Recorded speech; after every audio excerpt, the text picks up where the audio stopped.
The 24th presidential election took place on November 3rd, 1880. Back in 1876, while running for president, Rutherford Hayes promised he would not run for re-election.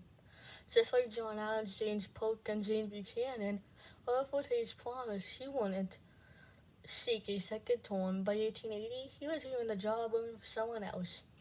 But who else? Well, Republicans had a hard time figuring out who would take his place. Republican leaders met in June in what would become the longest Republican convention in history. They were to start with, tending to evolve around James Sherman, a a senator from Ohio. The other faction, the half-breeds, they got the name because their opponents called them only, quote, half-Republicans, tended to evolve around New York Senator James Blaine from Michigan. They tended a thing called mostly patronage. That was pretty simple. After deciding against it in 1876, Ulysses Grant shot several people when he decided to run for a third term. Many Republicans were all for it, but he did have opponents. One was James Blaine. There was also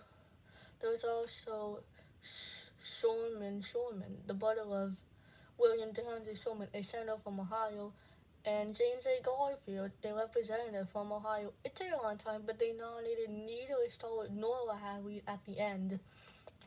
They nominated someone who definitely did not expect to get the nomination, actually, James A. Garfield. Some of the stalwarts weren't so sure, so Chester Arthur, a stalwart from New York, was nominated to be Garfield's running mate. The Democrats had three people running for president. The two leading contenders were Major General Winfield Scott Hancock from Pennsylvania and Bayard, a senator from Pennsylvania.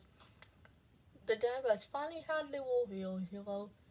Bayard served most of his life in the army by fighting in both the Mexican-American War and the Civil War. Bayard did not stand a chance. Hancock was nominated with Bayard as his running mate. No feared parties really stood at all during this presidential election, though there was one feared party.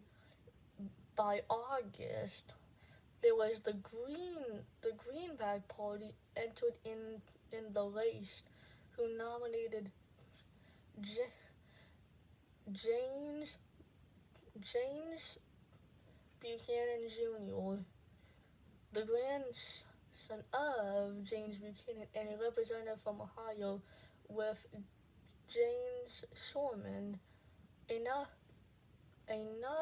representative but from New York, as his running mate. The two major frontrunners, Hancock and Garfield, both were probably on the same page on many issues, and so were the Greenback parties.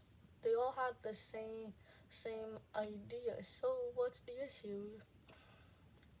And here are the results. Boy, was this one a squeaker. It was extremely close with the popular vote.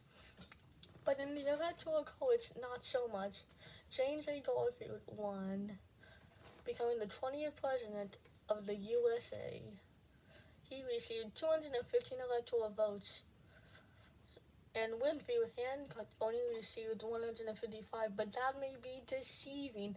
Fewer than 2,000 votes separated Hancock and Garfield, making this the smallest popular vote percentage ever recorded. Chester Arthur became the 20th vice president in American history.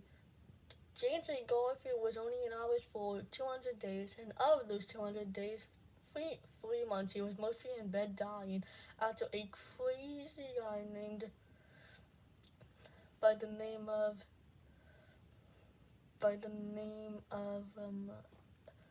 anyway, I forgot his name, but anyway, someone assassinated James Garfield, and Chester Arthur took over